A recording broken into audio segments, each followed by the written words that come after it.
So this is your life to live. This is your life to love. This is your life to explore. We have not come here to play small. And I'm here to offer these teachings, the tools and the processes. So I welcome you to 5 Keys to Awakening.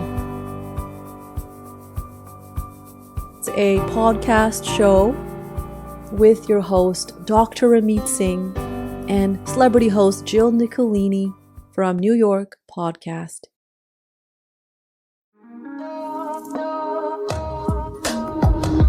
Broadcasting from the business capital of the world, this is the Podcast Business News Network. And welcome back to the show. We are so excited to have our friend Dr. Rameet here, Divine Feminine Life Coach, joining us, and excited to have her again to back here, talked about sad moods to self-love, and we're going to dive into that today and so much more with our 4th episode and 4th key, sad mood to self-love, holding space for yourself. Welcome back to the show today. How are you? I'm wonderful, Jill. Thank you for having me back. So excited to be Singh, here. please introduce yourself and we'll dive right into it. Sure.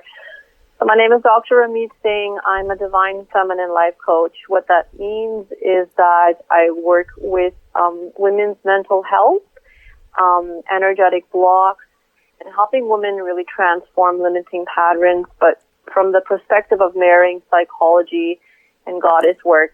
My background is I have a doctorate in counseling psychology from UFT, and I've also been a psychotherapist doing a lot of trauma work.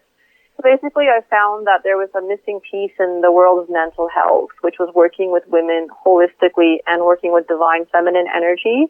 So I kind of marry both these perspectives together and provide a very powerful formula called the True Feminine Rising, which is a 3-month program with me, where I lead women on a process of really awakening their divine feminine by embodying the principles of feminine power, embodiment, pleasure, love, and freedom. So that's basically what I do in a nutshell. Beautiful. All right, so let's talk about what we're going to be exploring today, specifically 3 kinds of sad feelings, right? Mm-hmm. That's correct. 3 categories. So today what I really want to talk about is why that oftentimes our sad moods and emotions are minimized. And this is why I wanted to really, talk about this topic today.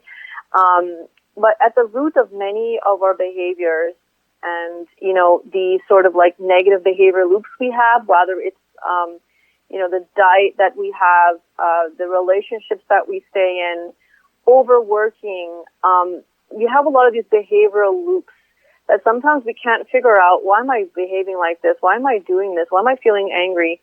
And often at the core of these behaviors and these secondary emotions is like a deeper emotional charge, the root of primary emotion, which could be sadness, for example. So I want to really help people understand, first of all, what is the core emotion that might be underlying a lot of their challenges today. And oftentimes it could be a sad emotion. And then I want to talk about 3 kinds of sad feelings, 3 categories. These categories are something that I found kept coming up again and again in my work with my clients and myself. And if we can help people identify what category their sad feeling is coming from, then they have the tools to actually know what to do with it. So today I'll be talking about these sad feeling categories and also a very powerful key of healing the sad state. What's the key thing you need to learn in order to address your sad emotions? And that's what I want to explore today. Awesome. Well, thank you so much for being here. Well, let's talk about, the quite important topic, right? To dive in. So coming back to the main question here, Jill, which is what are these sad emotions and the categories, which I promised to talk about. The 3 causes of sad feeling is this. Number 1, inner childhood pain and younger self pain. This is basically where, you might be doing completely fine and you might be, going day to day doing your work, and then all of a sudden you feel like this inner sadness coming up. And when you look at it, the sadness belongs to an aspect of your inner child or younger self that had gone through some kind of pain and had not been fully processed and digested. And I think many of us can relate to this. Like when I'm working with my clients and, they're sitting in front of me and they're saying that they're being taken over by these sad emotions day to day. And as we go into the body, we actually start to recognize that there's been layers of childhood trauma and childhood pain that has been undigested and that's now coming to the surface, right? So that's the first sort of category of sad feelings that we can look at and say, does my sad feelings belong to my inner child or my younger self? The second category of sad feelings has to do with suppressed life force energy. Now, we, Jill, all have a unique, authentic self-expression. Every human being has a unique way that their energy needs to flow. And even if we look at, I've studied Vedic astrology for a year and a half. It's not very long. But even if I look at the charts of people, the way in which your whole personality and psychology and energy field is composed, you have a different way of expressing your energy, your being, right?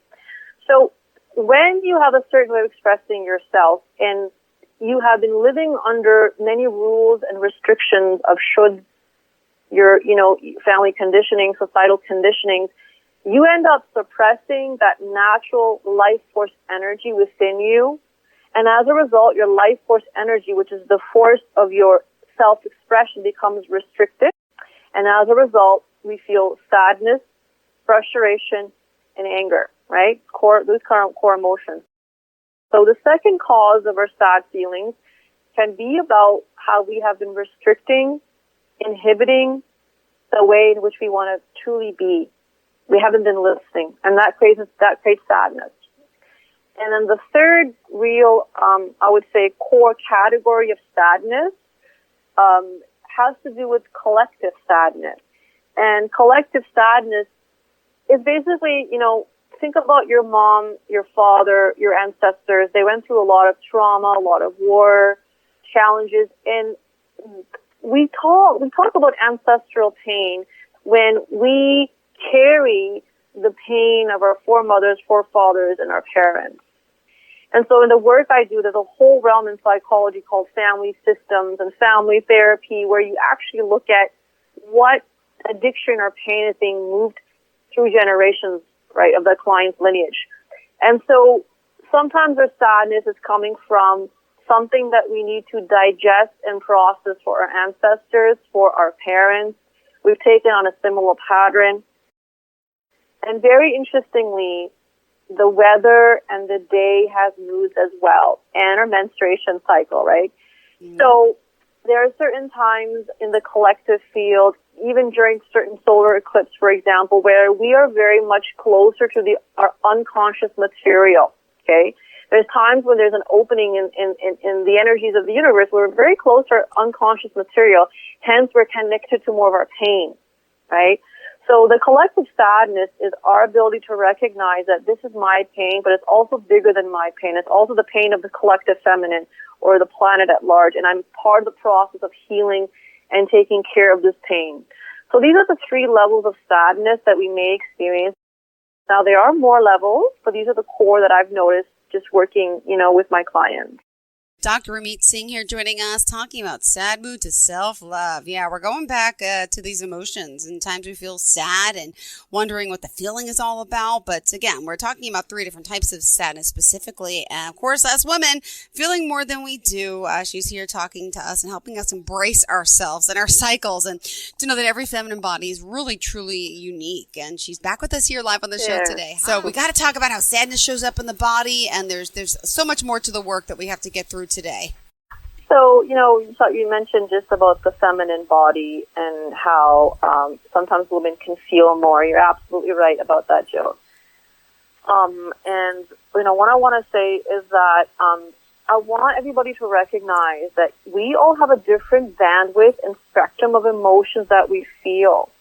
Sometimes when I work with clients and work with my friends, they're very confused because they say, I felt so deeply about this situation and I felt so many emotions, and my father and my sister, whoever, didn't feel this way. What's wrong with me? So I often let them know that you have to recognize that what is your spectrum of emotions and how deeply do you feel, and really start to honor that.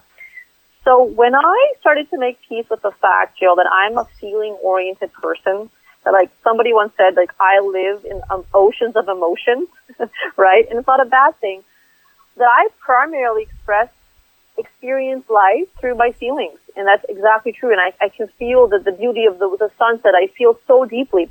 Once I really understood that about myself, then I started to create a lifestyle that could accommodate my feeling-oriented self.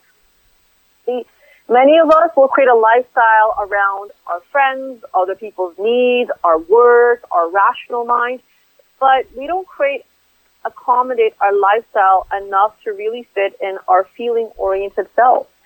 And so when I started to create a lifestyle that accommodated my feeling-oriented self, that looked like having more time in my day for processing my emotions, for doing my meditation, for actually having a time at nighttime where I get to wind down and calm my nervous system because my nervous system is so sensitive, right? Or having time to really connect to my heart space. So, the invitation here is to really ask, people, the listeners, if you could start to accommodate your feeling-oriented self in your lifestyle, what changes would you make in your lifestyle, right? And I wanted to say a story here. I was at this big family wedding way back when. It was like a 3-day event. And there's a lot of people. And so I would have to leave maybe 5 or 10 minutes a couple of times just to kind of ground and breathe, which is normal, right? You're dealing with a lot of people. And a very distant family member, like a distant relative, asked me, is there something wrong with you? Like, why have you been leaving for a few minutes like this, And so I understood at that time that this person was not as feeling oriented or had not really taken care of her emotions as much as I do. But that this is an example where we can be shamed for having to step out and take care of our emotions and regulate our emotions, right? And so, this is what we kind of have to start to overcome, the shame that women and men can feel for having these emotions and taking time to take care of them. So, with this said, and with the feminine body that I want to talk about, sometimes we can be doing quite fine, right, doing quite well, and then we have a cycle that comes up where there's sad feelings and sad emotions coming to the surface. And we say that, wait a minute, I've been taking so much care of myself. Why am I feeling the sad cycle again? Oftentimes it's because your unconscious mind recognizes and knows that you now have the capacity to hold space for a deeper level of pain and emotion that wants to heal and clear through you. So I want to tell the listeners that sometimes if you feel like you're going backwards because you've been doing so well and all of a sudden you feel these feelings, you're not going backwards. You just have a greater capacity to recognize what's been behind the scenes, the pain, the trauma that's been behind the scenes that now you're ready to face. Does that make sense? Yeah, it sure does. Wow. Yeah. I love your demeanor. You got just the innate demeanor about you. Really, it's a pleasure listening to you. And for those new time listeners, can you just, I know I want to continue more about this, but a little bit about your background, because how qualified you are in this field. It's important to bring up. And I may know, you may know, but would you mind just sharing a little bit about that? Yes. So I did eight years of schooling, so my master's and my doctorate in psychology, counseling psychology. I spent 5 years on my major doctoral thesis integrating yoga, not the physical yoga, but the deeper aspects of yoga into mental health, and I published my major research. I've written, self-authored 2 ebooks, one ebook on feminine awakening through psychology, core belief systems, chakra healing, and a second ebook on women's tantra, learning to really work with sacred sexuality in the feminine. I've built this major 12-week course, and I've also traveled around some parts of the world offering workshops and, holding these processes. And I've also done other television appearances where I talk about mental health and spirituality. So there's been a lot that I've been doing around this particular subject field. All right. Thank you so much. Oh, you're such a pro. We love speaking with you. Again, Dr. Rameet Singh here. Thank you. And let's talk more. Yes. So what I want to share now is just a process with everybody. And this is about how to identify your sad emotions and what to do when they come up. So people have some tools to work with. first thing that I teach is, first of all, number one, in order to know what's happening with your sadness, trace it in the body. It's an expression of your unconscious mind. The sensations, the feelings, the tensions, the pain that shows up in your body is a messenger. So I have my clients take a moment to go into meditation. They learn to drop into their body, and then they just simply scan the body to recognize, where am I holding my feelings? Where am I holding my emotions? And as you learn to go to that part of your body, organ, space that's holding on to pain or heaviness, you start to then learn how to offer it pure observation and pure awareness. To the point that that emotion, that feeling starts to reveal itself to you, and you have a dialogue with it, okay? That's the first thing, to start to work with your sad emotions. And there's a lot of guided meditations that you can do with this, okay? The second way to really identify your sad emotions is start to look at the secondary emotion that's covering the sad emotion. So, for example, being in the mind and in the head and disconnecting from body awareness is a sign that there's some discomfort in the body that you're trying to avoid by staying in your head, in your mind. Okay? Keeping over busy, overuse of the phone, inability to pause and just be is also a sign that you're trying to avoid some discomfort emotion. Often it's sadness, for example. Feeling restless, unable to drop in, angry, frustrated, and low patience. So these are all things that we do as behaviors to avoid our primary emotion, to avoid the sadness. So you want to start to track, what are my avoidance behaviors, and when do I know that I'm feeling sad and I'm avoiding it? What do I do? Start to really understand yourself. Okay, that's the second thing. The third thing I want to really present here is the last point, and the most powerful point, and the key thing here I want people to take away is put your feelings self in the right perspective. In order to heal your feelings, you have to start with having a right relationship between you and the feeling, okay? The bad feeling and the sad feeling is not the problem. You feel sad because it was a natural response to something in your past or present that made you feel separate from love, okay? If we can get the relationship right with our feelings, meaning that we are able to relate to our feelings, not from judging it, but from actually holding the space and saying, I hear you, I feel you, and I'm with you, and how can I help you? You approach the sad feeling as if you're approaching a friend who's in pain. And that kind of intentionality of compassion, space holding, and non-judgment will allow the sad feeling, the energy, to feel safe enough to expose itself to you. And in that space, what happens is you give enough space for the emotion, the sadness, to complete its cycle of expression. That's right. Emotions have their own cycles of expression. The more you can feel, allow, and witness, the more the emotion can run its course. And that emotion can then let go of you. My mentor used to say, Rameet, you don't let go of emotions. The emotion lets go of you once you've given it the right space, right? So I tell my clients, emotions are not the problems. Emotions are not the problem. They are a natural response to something that happened to us in the past. What creates the challenge is how we resist the feeling and the belief that there's something wrong with me for feeling what I feel.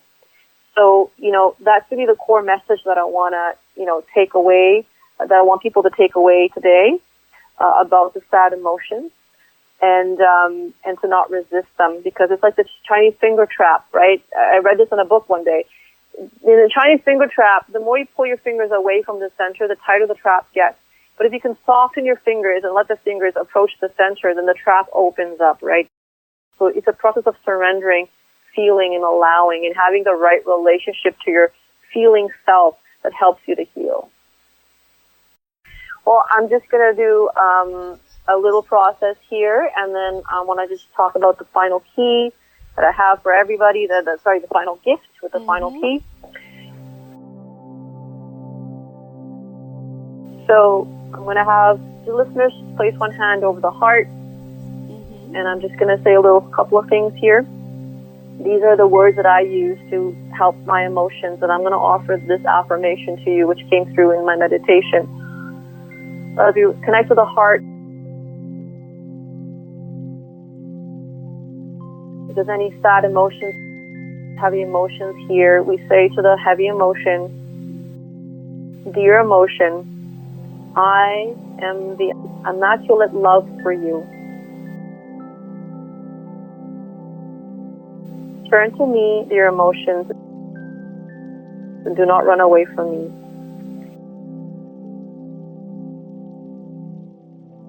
Let yourself be seen, dear sad emotion or fearful emotion. Can you trust that if you let me see you, I won't judge you, and I will be the unconditional love for you? And when I really go into this process on a deep level, the emotion finally opens up to my heart. And in that space of my heart, and my compassion, the emotion will let love in.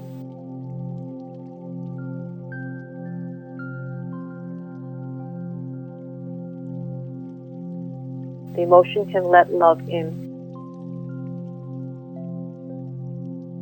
So the key to healing the sad feeling is to let love in. And it's the love that you give to the sad feeling, right?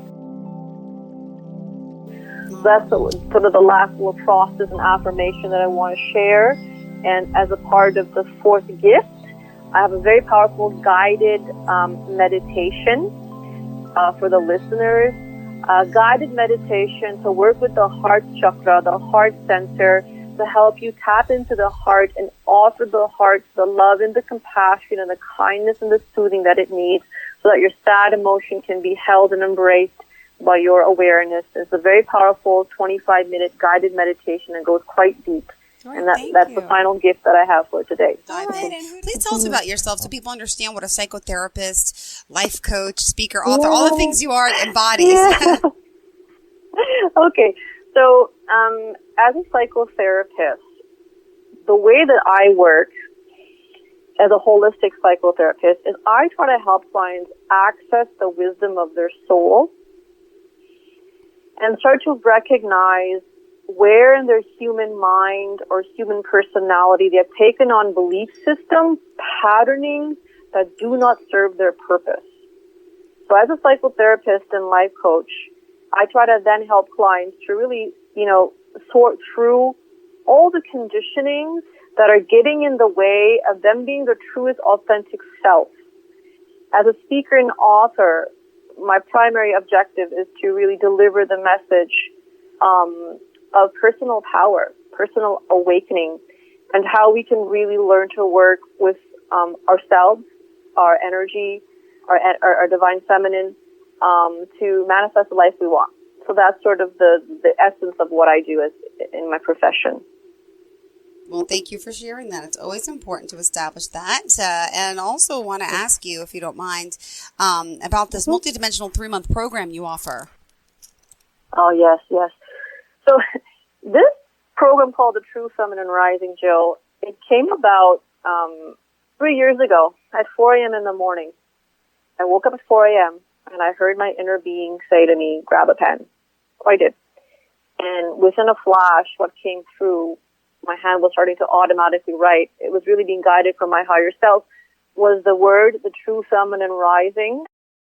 And then almost like an information of what should be on this program. It's a membership portal and all this. And anyways, at the end of that 10-minute writing thing, I looked down and I said, what is this? Like, am I going to really, am I being asked to do this? I was kind of in disbelief, right? I'm like, okay, this is interesting. This has come through, but let's see what happens. Went back to sleep. And then the following night, I had a dream. And in my dream, I had a woman come to me and share with me 3 processes that she wants to learn, that she needs to learn as a part of healing the feminine. And it was embodiment, freedom, and love. So once that second dream came that week, I realized that would be the theme of each of the months. And then following that, Jill, for the past 2 years, 3 years, there's been just an incredible journey of being guided in creating this True Feminine Rising program, really guided from the depths of my own higher self and the goddess energy And basically, this particular program works with the 4 lower chakras, the 4 lower energy centers, the root, the sacral, the solar plexus, and the heart. Because these lower chakras are often what's blocked, I believe, for the feminine and for the masculine on the planet. Many of us are very connected to source. We're really much in our head space. We have all these creative ideas, but really learning how to, work with the lower chakras. It's about learning how to be human in a masterful way and how to really, work with the traumas. So anyways, this program helps people heal the 4 lower chakras, by integrating psychology, core belief system work, energy clearing, and goddess wisdom. So that's the essence of this true feminine rising and how it's come about. Thank you for sharing that as well. And also, if you are just tuning in, Dr. Rameet Singh here joining us. And don't forget, reach out, Dr. Rameet, also on social media. Can we find you? Yes, I'm on social media. Facebook, Instagram, TikTok. So it's just very simple. It's my name, Dr. Drameet, Love Life. On Facebook, Singh, on Instagram, and also on YouTube, Dr. Rameet, Love Life. And so you can find this free gift meditation at the website drrameet.com. So that's DRRAMEET.com. And on the same page, you'll be able to access my contact email and the True Feminine Rising program where we can work together. Thank you so much for being here, and thank you for getting to know you. Looking forward to our next episode. And wow, thank you for sharing so much. What keeps you limited and small? What has caged you? Break free from restrictions, access true feminine power, and live life on your own terms. If you've had the calling to go deep into your feminine awakening work, then learn about the True Feminine Rising program with Dr. Rameet, where we will integrate core belief system work, emotional processing, chakra healing, and goddess work, embody powerful goddess energy, and create life your way. To learn more, check out drrameet.com, DRRAMEET.com. Plus, the bonus masterclass and ebook on Divine Feminine Power, The Energetic Journey. To access today's gift, which is a powerful guided meditation, please go to the website. You'll be able to click today's episode and be able to download the guided meditation. On this page, you will find all the episodes.